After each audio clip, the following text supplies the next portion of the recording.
Assalamualaikum warahmatullahi wabarakatuh dan selamat siang anak-anak bapak sekalian, khususnya kelas 10 TSM ataupun TKR. Pada hari ini kita bertemu kembali dalam pembelajaran PPKN yang akan kita bahas kali ini bab 2.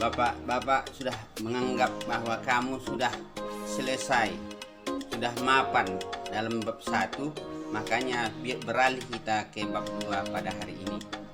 Tentunya menurut penilaian Bapak melalui pelajaran daring ini, bahwasanya kamu semua dapat mampu menerima pembelajaran yang Bapak berikan dengan bukti bahwasanya kamu tak ada pernah memberikan pertanyaan-pertanyaan sama Bapak, maka Bapak menganggap kamu itu sudah siap, sudah tahu semua apa yang kita bahaskan di bab 1 tersebut. Maka untuk itu pantaslah kita bersyukur kepada Allah Tuhan Yang Maha Esa. Mudah-mudahan keberhasilan kita di bab 1 bisa membuat nilai yang baik kepada kita untuk beranjak ke bab 2. Pada bab 2 ini akan kita bicarakan yaitu Undang-Undang Dasar Negara Republik Indonesia tahun 1945 dalam kewenangan pemerintahan, wilayah, dan kewajiban warga negara Indonesia.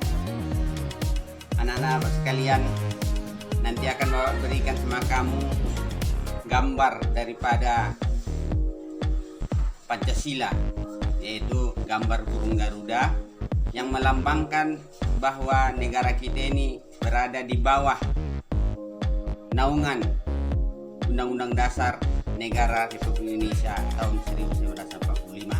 Nanti Bapak kirimkan sama kamu itu biar bisa kamu bahas, bisa kamu pahami, bisa kamu akan bertanya dalam hati kamu, makanya nanti kamu akan lebih lanjut, lebih mudah memahami pembelajaran kita pada pembahasan ini.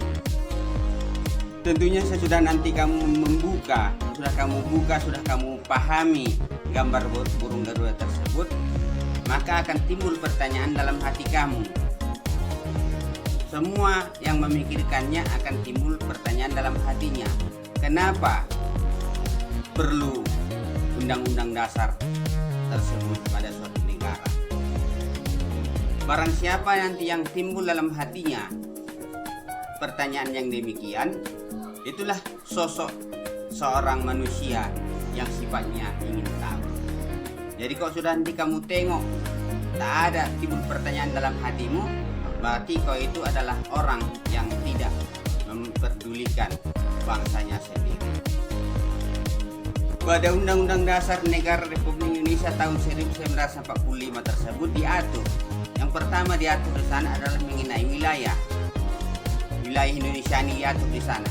Mulai dari Sabang sampai Merauke, mulai dari ujung Sumatera sampai ke Irian Jaya, diatur dalam Undang-Undang Dasar. Selain daripada itu juga masalah ketatanegaraan diatur. Tata cara pemerintahan di negara kita ini diatur dalam undang dasar tersebut. Selain daripada itu juga diatur mengenai agama. Agama-agama yang ada di Indonesia ini ada di bawah daripada undang-undang dasar tersebut. Kemudian selain daripada itu juga diatur di sana masalah sosial budaya. Dan sampai kepada hak dan kewajiban warga negara diatur di dalam. Makanya perlu kita secara mendalam untuk memahami daripada Undang-Undang Dasar Negara Republik Indonesia tersebut. Timbul tanda tanya dalam hati kita, siapa yang menyusunnya? Siapa yang membuat Undang-Undang Dasar 1945 itu? Jawabannya itu bangsa Indonesia sendiri. Kenapa bisa mereka membentuknya? Karena sudah itulah lahir dari hati sanubari mereka. Itulah yang digambarkan mereka. Itulah yang dicamkan ke dalam bentuk daripada undang-undang tersebut.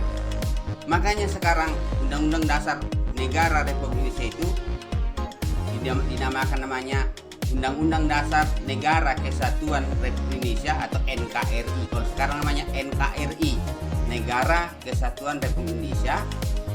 jadikanlah ini Undang-Undang Dasar 1945 ini sebagai konstitusi. Apa Pak konstitusi? Kamu tanya. Konstitusi itu adalah perundang-undangan.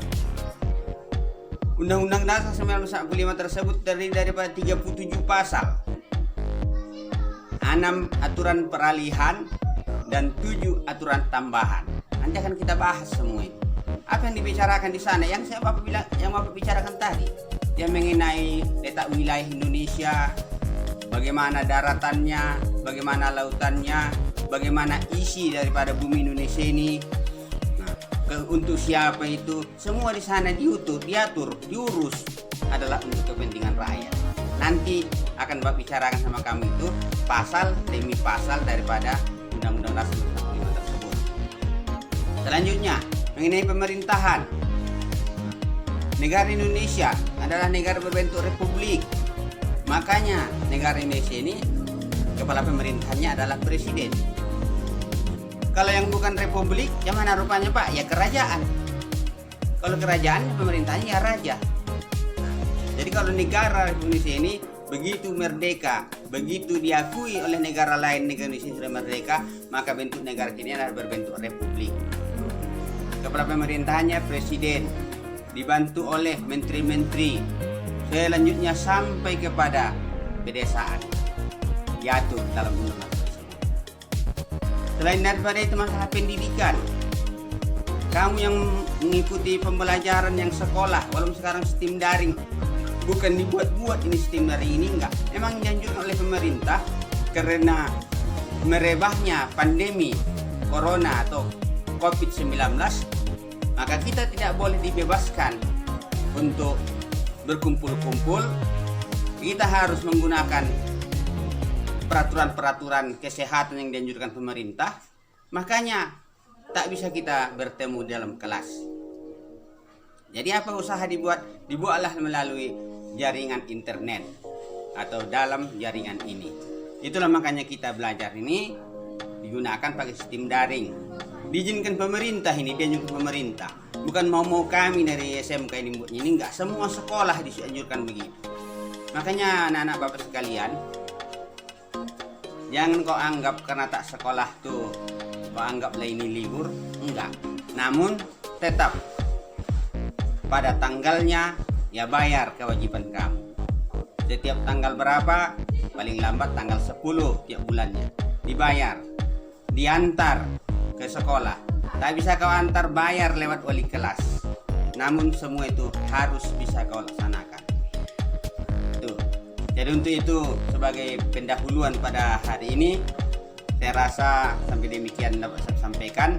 Nanti jangan lupa kalau sudah apa kirim nanti lambang negara kita tersebut, baru nanti kau bahas, boleh bersama kawan-kawanmu atau dalam bentuk kelompok-kelompok belajar. Demikian yang dapat sampaikan, mudah-mudahan bermanfaat bagi kita semua. Assalamualaikum warahmatullahi wabarakatuh dan selamat siang.